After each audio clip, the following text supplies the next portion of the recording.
All right. Well, thanks for joining us. I'm RJ Pepino, and I got here Dave Payerchin.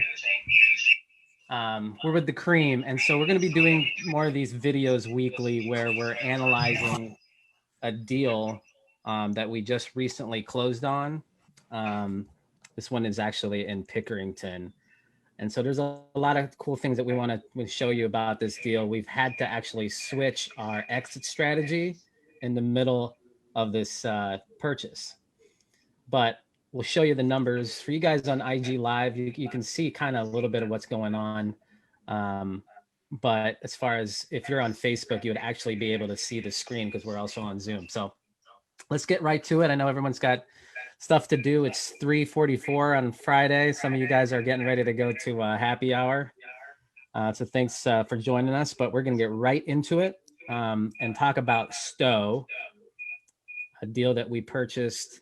It's in Pickerington. It's a very solid pocket of Columbus. It's actually one of the suburbs that I feel like is in high demand, Pickerington schools. And so this deal, it's a 3-2. We love 3-bedroom, 2-bath homes as a buy and hold. And it fits the model as far as area. When we're going to talk about what's going on with this deal, we'll kind of explain to you why we ended up not being able to buy and hold this deal. And now we're going to actually switch our exit strategy and we're actually going to flip this deal. You might need to mute out on either the phone, probably your computer, RJ, just so you Audio. know. But RJ hit the nail on the head. This is definitely one we would consider buying and holding. We love, uh, you know, we love the suburbs. We've been preaching this now for months, even before COVID, but especially now after COVID. Like there's such a high demand for anything suburbs. Even rural is like, people are moving away from downtown areas. And this is one we had the intention to buy and hold. And purchase price on this, I'll get right into it. We purchase price was 140, and you can see the Zestimate's 195. That's pretty accurate. RJ, would you agree that you feel Zillow has become more accurate over the years? Yeah, I would say they're getting close. It's not perfect. Um, so we still pull up MLS comps, which we have on this deal, but I would say they're getting closer. So 2 or 3 years ago was a different story. I agree. And good call on the mute there. I'll do the same thing. Here is here's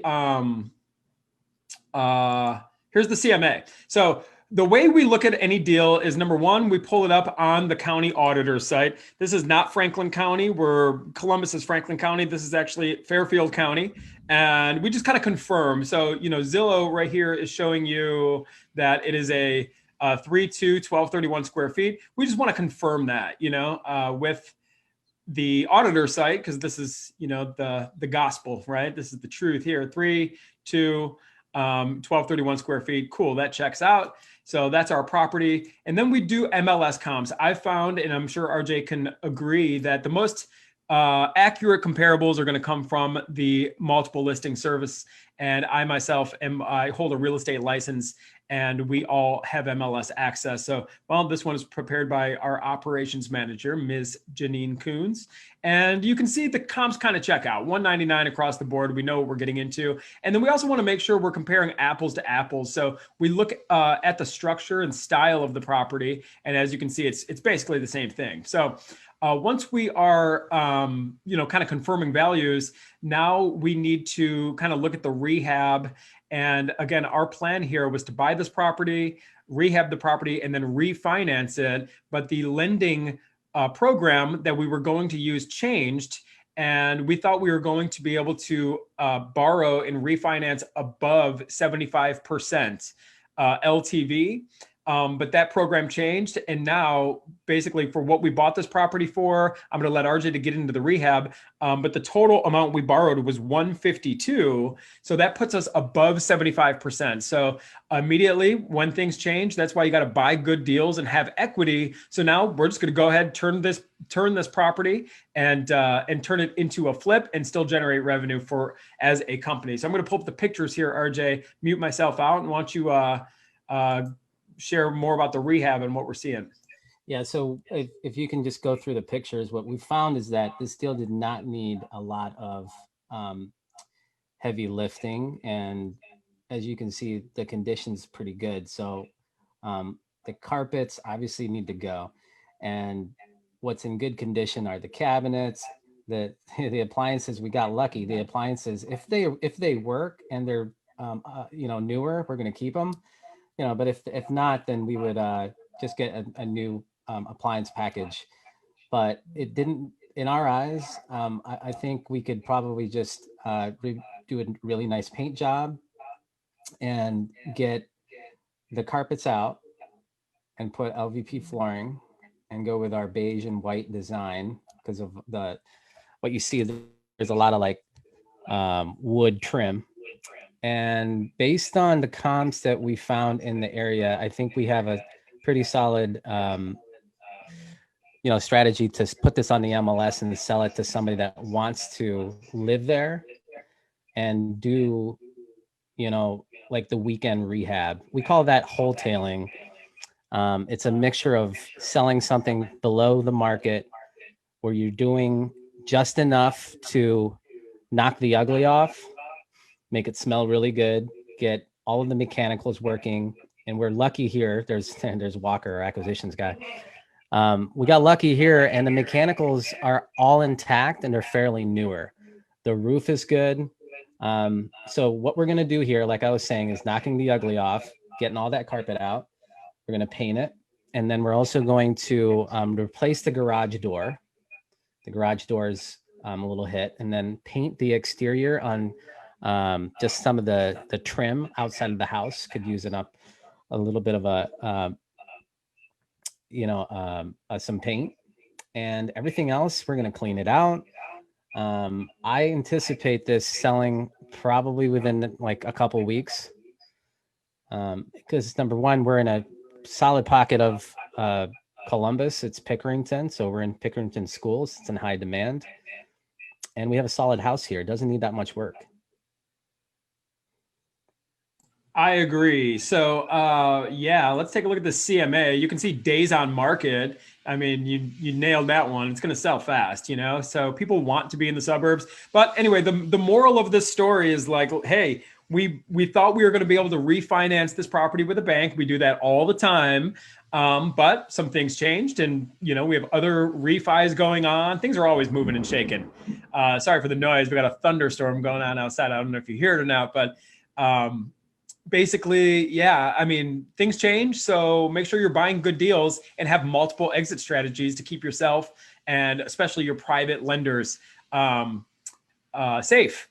So we borrowed $152,000 to buy this home and fix it up. The purchase price was $140,000. We were going to put 12 into it. Now what we're going to do is put that 12 into it, turn around and sell it for a profit and move on to the next deal. And that's another key point here, guys.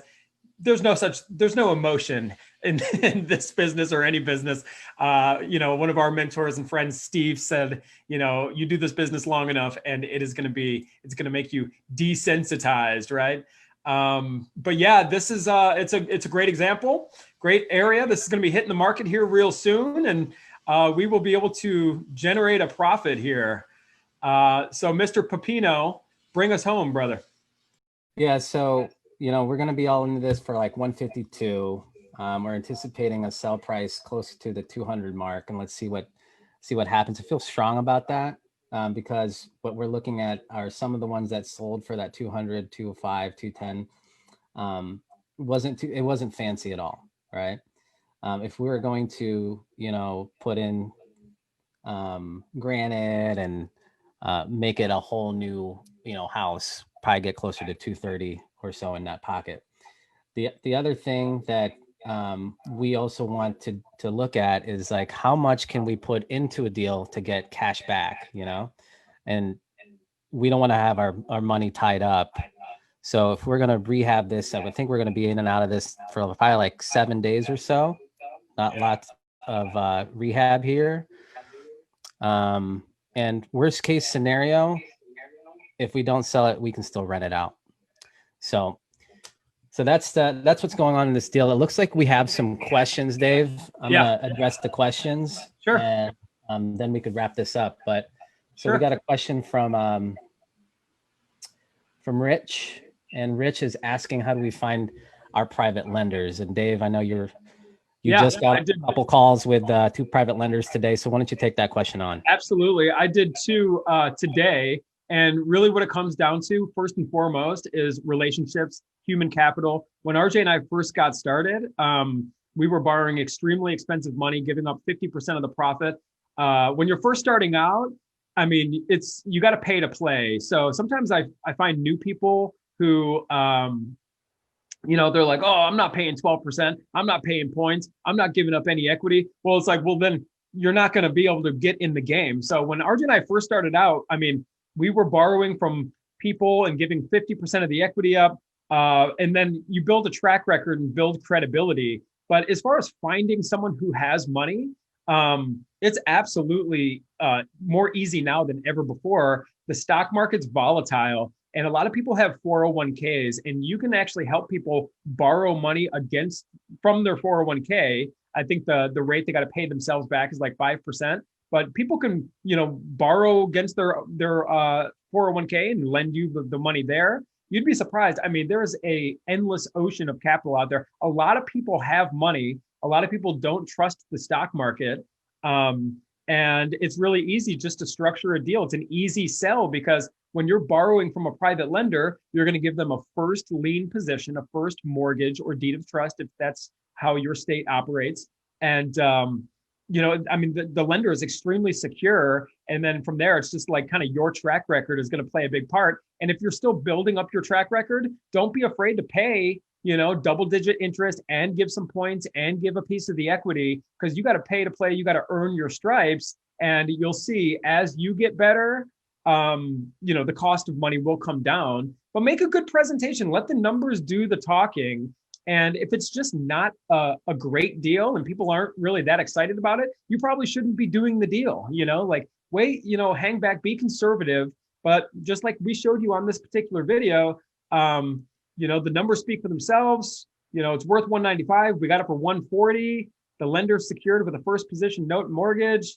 We're still paying this investor double-digit interest. We still pay to play as well. We want our private lenders to earn a very good yield. It's not about nickel and diming everyone. It's just about doing more deals. There's no emotion. And look to your friends and family first. If that's not an option, that was not an option for RJ and I. We couldn't borrow from our parents and whatnot when we were first getting this thing going. We had to go out and find it. And just ask everybody you possibly can. And a good way to ask if somebody might be a good private lender is just position it this way. Say, hey, this is what I do. I find off-market deals. I find great deals, and I borrow from private lenders, pay double-digit interest. Do you happen to know anyone who might be interested in this? This way, that's like a soft, a roundabout way of asking, would you be interested, and kind of giving a soft pitch to your program is ask people if they might know somebody else. And you'll come to find if you can kind of clarify what you do, share some real life examples, people will say, well, I don't know anyone, but I might be interested in doing just that. So that's my 2 cents there.